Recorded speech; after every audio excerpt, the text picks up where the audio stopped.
오늘도 우리 수협에 나오신 성도님들께 하나님의 크신 은혜와 축복이 함께 하시기를 바랍니다. 자, 오늘은 제가 여러분에게 말씀을 함께 나누면서 역사 스페셜처럼 한 사람을 주목하고자 합니다. 여러분, 이 사람의 이름은 헤롯이라는 사람입니다. 여러분, 우리가 알고 있는 헤롯이라는 사람은 어떤 사람입니까? 여러분에게 헤롯이 누굽니까? 라고 물으면 여러분은 무엇이라고 대답하겠습니까? 많은 그리스도인들이 사도행 등에 등장하는 헤롯에 대해서 잘못된 오해를 하고 있는 것을 보게 됩니다. 즉 사도행전에 등장하는 헤롯이 한 사람이라고 생각을 하고, 또 이 헤롯이 예수님이 태어날 때 2살 이하의 어린아이를, 즉 영아를 학살한 그 잔인한 폭군으로 많은 사람들이 알고 있습니다. 그러나 여러분, 과연 그 사람이 맞을까요? 이 사도행전은 이 여러 사람의 헤롯을 소개하고 있고, 이 신약성경에는 헤롯이라는 이름이 무려 45번이나 등장합니다. 45번 헤롯이라는 사람이 등장을 하는데, 그 헤롯이 누구인지 그 성을 자세하게 소개하지 않고 그 이름만 헤롯이라고 하기 때문에 우리로 하여금 이 이름을 들을 때 때로는 이 사람이 어떤 사람인지 우리가 제대로 분간하지 못한 경우가 많이 있는 것을 보게 됩니다. 저는 여러분들에게 6명의 헤롯을 소개하려고 합니다. 첫 번째, 헤롯 대왕입니다. 대왕이라는 이름을 붙인 것은 이 사람이 바로 헤롯의 원조격에 해당되는 사람이다 라고 이야기할 수 있는데, 예수님 탄생 당시에 2세 이하의 영아를 살해하도록 했던 바로 그 사람이 헤롯 대왕입니다. 우리가 옛날에 왕중왕이라든지 성탄절에 관련된 수많은 영화들을 연말과 성탄절에 종종 텔레비전이 보여주었을 때 바로 거기에 등장하는 헤롯, 그 사람이 바로 헤롯 대왕이라는 사람이었고, 이 사람은 예수님이 태어나던 바로 그 해에 죽었기 때문에, 그러므로 이 본문을 등장한 이후에 등장한 헤롯은 이 헤롯을 가리키는 것이 아닙니다. 두 번째는 헤롯 아켈라우라는 사람입니다. 아칼레오라는 사람인데, 이 사람은 헤롯 대왕의 아내 그 말다게의 아들이었고 유대 영주로 임명되었지만 실정으로 추방되었고 총독이 파견되는 일을 벌어졌습니다. 그러니까 헤롯 대왕의 아들이었습니다. 또 헤롯 대왕의 아들 중에서 헤롯 안디바라고 하는 사람이 있었습니다. 이 사람도 역시 헤롯 대왕의 아내 말다게의 아내였고 이 갈릴리의 본붕 왕이었습니다. 이 헤롯 안디바라는 사람의 특징 중에 하나 우리가 기억하는 것이 뭐냐면 세례 요한을 죽였던 사람입니다. 세례 요한을 죽였던 사람, 그 사람의 이름은 헤롯 안디바라고 하는 사람이었습니다. 십자가 처형 전에 예수님을 신문하기도 했던 사람입니다. 그러니까 복음서에 등장하는 이 헤롯은 주로 바로 이 헤롯 안디바였다라는 사실을 알게 됩니다. 네 번째는 헤롯 빌립이라는 사람입니다. 헤롯 빌립. 이 사람은 헤롯 대왕의 아내 클레오파트라의 아들이었습니다. 즉 갈릴리 동북쪽 골란고원 지방의 본붕왕으로서 이 사람은 별다른 영향을 크게 끼치지는 못하는 그런 사람이었습니다. 그 다음에 다섯 번째, 바로 헤롯 아그리빠 1세라고 하는 사람입니다. 아그리빠 1세, 헤롯 대왕의 아들이었던 그 마리암 내사에서 난 아리스토불의 아들이었고, 이 할머니와 이 아버지가 이 헤롯 대왕에게 살해당하는 비극을 겪었습니다. 그러니까 이 헤롯 대왕이라는 사람, 예수님 탄생 당시에 2살 이하의 영아를 살해했던 이 헤롯 대왕은 성격이 잔인하고 난폭해서 심지어는 자기 아내와 자식까지도 죽이는 아주 못된 그런 악한 사람이었다라고 이야기를 하는데, 바로 그때 죽었던 그 왕의 아들이었다. 즉 헤롯 대왕의 손자에 해당되는 그런 사람이었습니다.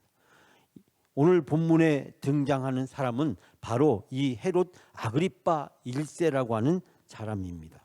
이 뒤에 등장하는 아그리파 2세라는 사람이 있는데 이 2세 역시 헤롯 대왕의 손자로서 후에 사도행전 26장에 등장하는 사도 바울이 만난 사람입니다. 아그리파 왕이여 나와 같이 되기를 원합니다 라고 이야기했던 사람이 바로 이 아그리파 2세였고, 이 아그리파 2세는 아그리파 1세의 아들로서 그러니까 헤롯 대왕의 증손자가 되는 사람입니다. 우리가 주로 오늘 함께 여러분과 나누고자 하는 사람은 바로 헤롯 아그리파 1세라고 하는 사람입니다. 자, 이 아그리파 1세는 어떤 사람이었을까요? 예수님 탄생 당시에 헤롯 대왕의 그 손자였는데 이 사람은 몇 가지 중요한 것들을 우리에게 가르쳐 주고 있습니다.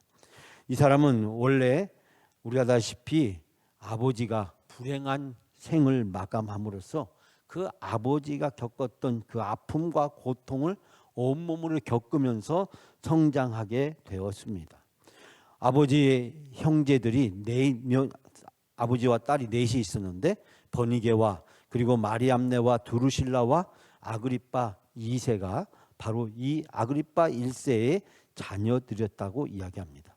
근데 이 두루실라는 유대 총독이었던 벨릭스의 아내가 되었고 사도행전 24장에 등장합니다. 이 버니게는 남편이 죽자 오빠 헤롯 아그리파 2세에게 몸을 의탁하여 부인처럼 살았다고 사도행전 25장에 기록을 하고 있습니다. 자, 이 헤롯 아그리파 1세는 그의 할머니와 그리고 아버지가 할아버지 헤롯 대왕에게 죽임을 당했다라는 말씀을 드렸는데, 이 비운의 왕자로 성장했던 이는 로마로 유학을 가게 됩니다. 그러나 로마 유학 생활을 하면서 많은 돈을 낭비하고 방탕한 생활을 하고 결국 빚을 많이 져서 채무자들에 의해서 로마에서 쫓겨나 고향으로 낙향을 하게 되었습니다. 이때 매형이었던 헤롯 안디바가 일정한 수입을 보장해 주었지만 자기를 무시하는 태도로 보이게 되자 화가 나서 로마로 되돌아가게 되었습니다. 로마에서 그는 가리굴라라고 하는 사람과 교제를 하게 되었는데 그 가리굴라라고 하는 사람은 훗날 로마의 황제가 되게 됩니다. 그런데 어느 날 이 디베료 황제가 물러가고 이 가리굴라가 황제가 되었으면 좋겠다라는 말을 했다가 그만 황제에게 노여움을 사게 돼서 투옥을 당하게 됩니다. 아니 지금 디베료 황제가 다스리고 있는데 가리굴라라는 사람이 황제가 됐으면 좋겠다 사람들 앞에 떠벌렸더니 그 이야기가 디베료 황제의 귀에 들어가게 되고 황제의 미움을 사서 그는 감옥에 갇히게 되었습니다. 그런데 말입니다, 6개월 뒤에 이 디베료 황제가 죽고 가리굴라라는 사람이 황제가 되는 일이 생겼습니다. 그러자 이 가리굴라 황제는 즉시 아그리빠를 석방하고 그에게 빌립의 영토까지 주어서 왕의 칭호를 수여하게 되었습니다. 그는 한순간에 이 로마에서 다시 팔레스타인 땅으로 금이 환향을 하게 됩니다. 팔레스타인에 그가 돌아오자 시기심에 불탄 헤롯 안디바와 그리고 헤로디아도 자기들도 본붕왕의 칭호를 떼어버리고 왕의 칭호를 얻기 위해서 로마로 떠났습니다. 그러나 아그리빠는 재빨리 로마에 사자를 보내어서 헤롯 안디바를 고발하였고 그 결과 안디바는 본붕왕 자리까지도 빼앗기고 추방을 당하는 비운을 겪게 됩니다. 결국 아그리빠는 이렇게 해서 매형과 누나를 몰아내고 마침내 이 안디바의 영토까지도 차지하게 되었는데, 이 아그리빠 1세의 행운은 여기에서 머물지 않고 2년 뒤에 그가 로마에 잠깐 체류하고 있을 때 자기가 잘 알고 있었던 가리굴라 이 황제가 암살을 당하고 글라우디오라고 하는 사람이 황제로 즉위하게 됩니다. 이때 로마의 정치 형세가 복잡하게 돌아가는 그 상황 속에서 이 사람은 바로 현명한 충고를 하게 되고 그로 인해서 원로원을 제압하고 권력을 잡은 글라디오는 이 아그리빠에게 총독이 다스리던 유대와 사마리아 영토까지 주었습니다. 결국 이 아그리파 1세는 헤롯 대왕이 다스렸던 그 넓은 영토를 통일하여 다스리는 그런 놀라운 권한이 그에게 부여되었습니다. 사도행전 12장에 등장하는 이 헤롯 아그리파, 바로 초대교회를 핍박한 사람이었습니다. 이 사람은 유대인들의 환심을 사기 위해서 바로 세베대의 아들 야고보를 칼로 죽이고, 그 일로 유대인들의 지지가 올라가게 되자 이 사람은 득이양양해서 베드로까지도 감옥에 잡아서 투옥하고 6월절이 지나면 죽이려고 하는 계획을 세웠습니다. 오늘의 본문의 배경은 바로 이와 같은 긴박한 상황을 배경으로 하고 있습니다. 즉 헤롯 대왕처럼 이 팔레스타인과 유대의 모든 지방을 통치하게 된 막강한 권력을 가진 이 아그리빠가 유대인들의 환심을 사서 자기의 정치적 기반을 강화하기 위해서 바로 유대인들이 싫어하는 기독교를 핍박하고, 이 기독교를 와해시키기 위해서 예루살렘의 지도자였던 베드로와 그리고 야고보를 해치려고 하는 계획을 세우고 실행에 옮겨서 결국은 야고보는 목숨을 잃고 베드로는 감옥에 갇히는 상황이 전개되었습니다. 여러분, 이런 갑작스러운 상황 속에서 초대교회가 중대한 위기에 처했음을 오늘 본문의 말씀을 통해서 발견하게 됩니다. 오늘 본문의 말씀을 나누기 전에 이 아그리파 1세에 대해서 당시 역사가였던 요세푸스의 기록을 여러분에게 소개하려고 합니다. 여러분, 기독교를 핍박하려고 칼을 뽑아들었던 이 헤롯 아그리파 1세는 어떻게 되었을까요? AD 43년 가이사라에서 갑자기 사망을 하게 되었습니다. 갑자기 이 사람이 죽게 되었는데, 그의 갑작스러운 죽음을 요세푸스는 다음과 같은 기록을 하고 있습니다.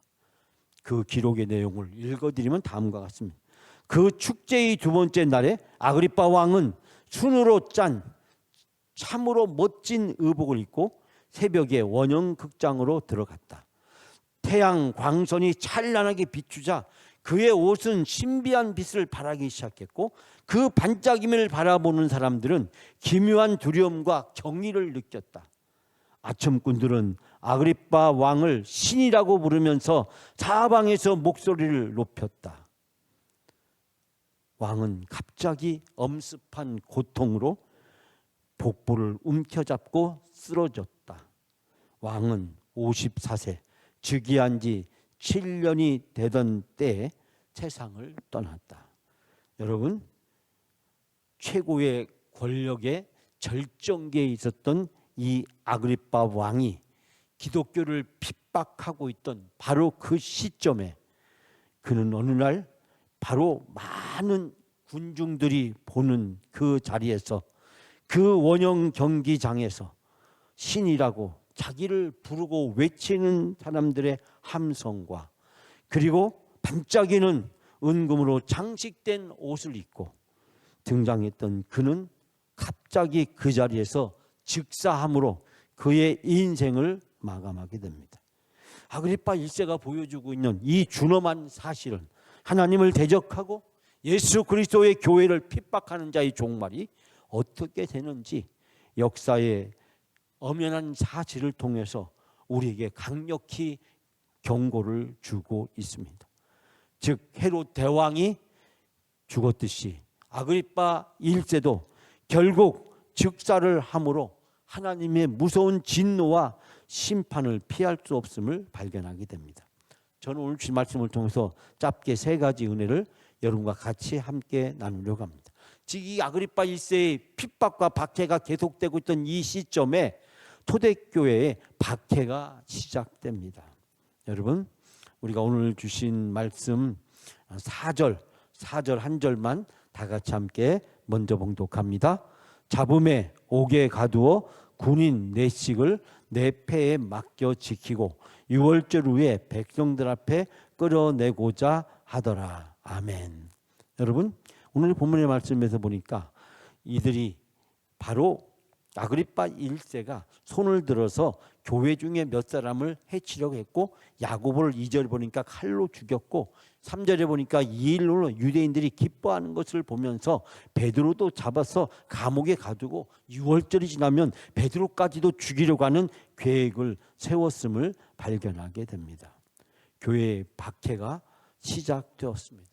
지금까지 박해는 누구의 박해였냐면 바로 예루살렘, 바로 대제사장, 그리고 사두개인 바리새인들의 박해였다면, 이제 유대인들로 인한 시기와 질투와의 박해가 아니라 로마와 그리고 당시 통치 지도자들에 의한 박해가 본격적으로 시작했음을 이 사건은 우리에게 보여주고 있습니다. 우리가 알다시피 여기에서 순교당한 야고보는 예수님의 형제 야고보가 아니라 요한의 형제 야고보고, 그는 사도 중에서 첫 순교자로 이름을 올리고 역사에 기록되게 됩니다. 그런데 오늘 3절 말씀에 보니까 유대인들이 이 일을 보고 기뻐했다라고 이야기를 하고 있습니다. 여기서 기뻐하다는 것은 기분이 좋고 만족한 상태를 이야기합니다. 즉 헤롯의 행위가 유대인들을 크게 만족시켰다는 것을 여기서 표현하고 있습니다.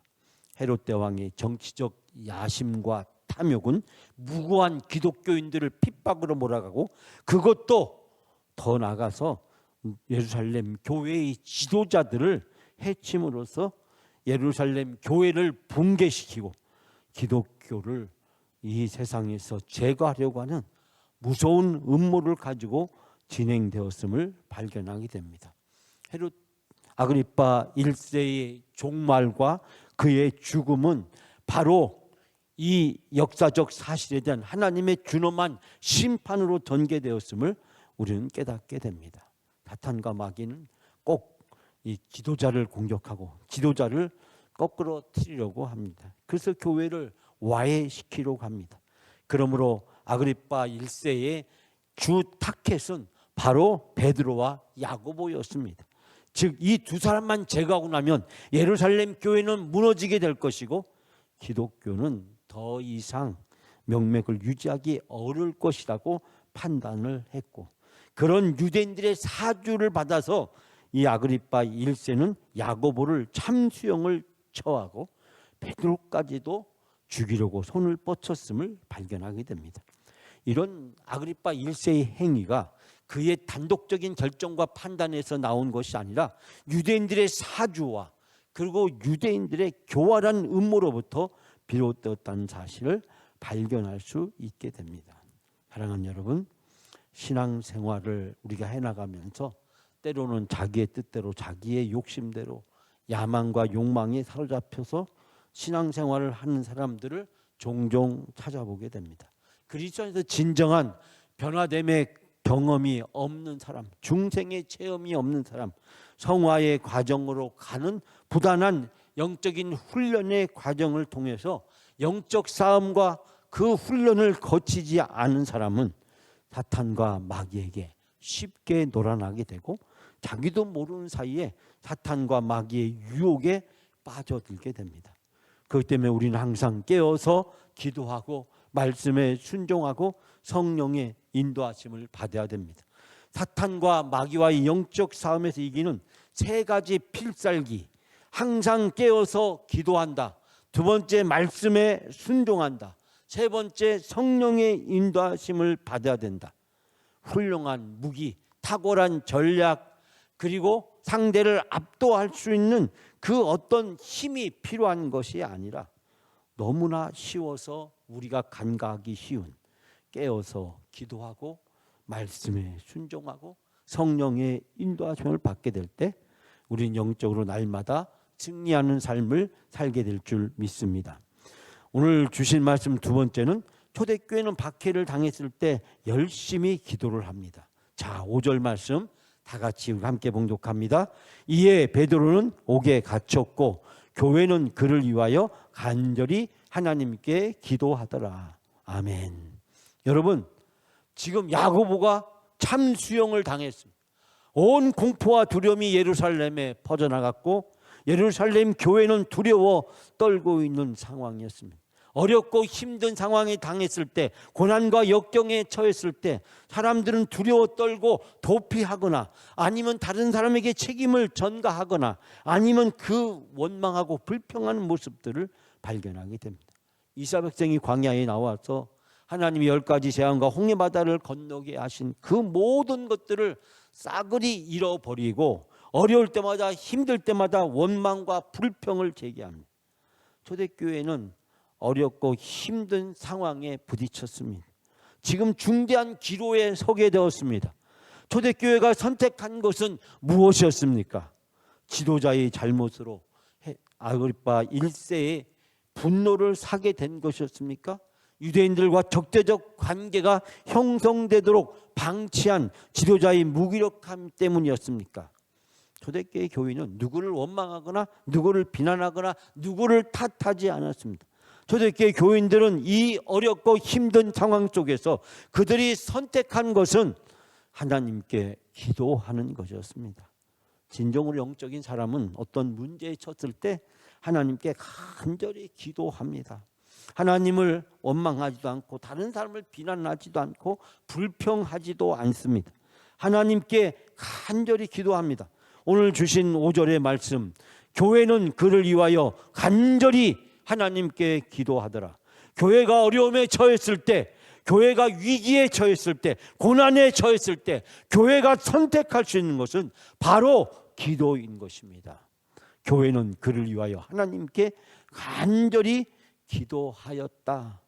여러분, 이 초대교회가 보여준 영적인 태도와 결단의 모습은 교회가 어려움과 위기에 처했을 때 교회가 해야 될 것이 무엇인지를 발견하게 됩니다. 우린 여기에서 적어도 4가지 중요한 메시지를 발견하게 됩니다. 첫 번째는 성도들이 베드로의 체포를 교회의 위기로 판단했다는 사실입니다. 즉 야고보가 참수형을 당하고 이제 베드로가 체포를 당하자 바로 초대교회의 중대한 위기가 직면했다고 판단했다는 것입니다. 초대교회를 이끌어가던 지도자의 상실은 곧 교회의 위기로 받아들였고 이 문제를 영적으로 인식했기 때문에 그들은 하나님께 간절히 기도했다는 것입니다. 어떻게 줄을 대어서 정치적으로 이 문제를 모면하고 피해갈 방법은 없을까? 아니면 아그리파 1세에게 뇌물이라도 써서 그의 분노를 잠재울 수는 없을까? 유대인들에게 찾아가서 그들을 움직여서 이 아그리파 1세에게 베드로의 처형을 미루게 할 수 있는 방법을 선택할 수는 없을까? 즉 초대교회는 정치적인 그리고 세상의 권모와 술수 처세를 통해서 이 문제를 해결하려고 들지 않았다는 것입니다. 초대교회는 영적인 문제로 받아들였기 때문에 교회의 위기로 판단했다는 사실을 발견하게 됩니다. 두 번째는 초대교회의 단결을 우리는 볼 수 있게 됩니다. 이 초대교회가 모여서 함께 기도했다는 것은 초대교회가 하나가 되었다는 것입니다. 여기서 하나가 되었다는 것은 모든 사람이 생각이 똑같아졌다는 것이 아니라 이 문제를 영적으로 받아들였고 이 영적으로 받아들였기 때문에 초대교회가 기도해야 된다는 사실을 인정하고 초대교회가 기도한 일에 힘썼다는 사실을 발견하게 됩니다. 우리가 가끔 하나가 되어야 된다라는 말을 잘못 오해해서 모든 사람이 생각과 모든 것이 똑같아진다. 우리가 기도할 때 하나가 되게 해 주옵소서. 뭐 가정이나 사회나 국가나 모든 제가 드린 말씀은 하나가 되는 것은 어렵고 불가능한 것이고 하나가 되려고 노력한다는 것이 무의미하다는 것입니다. 서로 다르다는 것을 인정하고 그러나 우리가 다 다르고 우리가 같지는 않지만 그러나 우리 앞에 놓여 있는 문제를 영적으로 받아들이고 그리고 그 문제를 기도를 가지고 하나님 앞에 나아가는 것 그것이 바로 하나가 될 수 있는 방법입니다. 즉 초대교회는 위기 앞에서 기도를 통해서 단결했던 것을 발견하게 됩니다. 세 번째는 고난 중에서 해야 될 교회의 본분 즉 기도하는 모습으로 모범을 보여주었다는 사실입니다. 당시 초대교회 교인들은 물리적 힘이 아니라 하나님의 능력에 의지했습니다. 그들이 많은 사람들을 모아서 집회를 연 것도 아니고 사람들을 서명해서 청원서를 써서 내면서 이 베드로가 그렇게 나쁜 사람이 아니라고 이 아그리파 1세의 마음을 움직이려고 했던 것도 아니었습니다. 유대인을 동원하거나 아니면 정치적 연주를 찾아서 문제를 해결하려고 하는 것도 아니었습니다. 여러분, 바로 기도 통해서 하나님의 능력을 의지했습니다. 즉 초대교회 교인들은 물리적 힘이 아니라 하나님의 능력을 의지했고 하나님이 도와주시고 하나님이 역사해 주시고 하나님이 개입해 주셔야 이 문제가 해결될 수 있다라고 하는 믿음을 가지고 있었다는 사실입니다.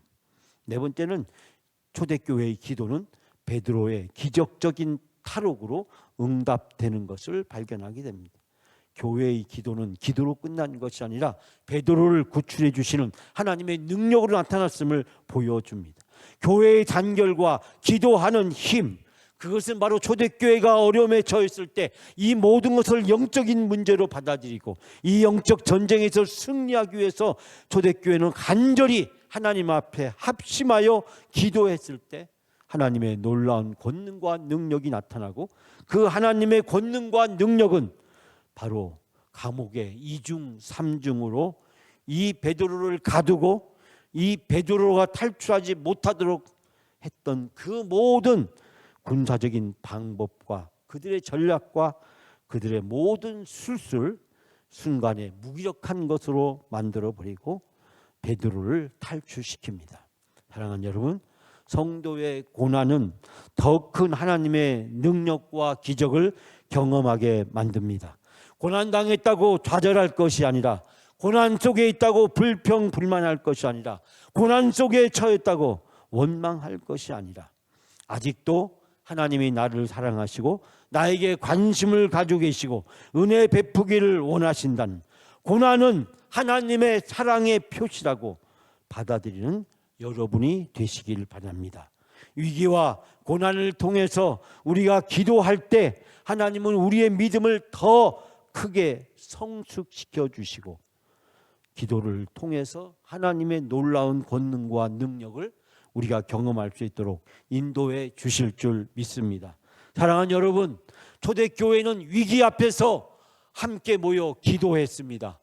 초대교회가 기도하자 하나님은 놀라운 능력으로 초대교회에 응답해 주셨습니다.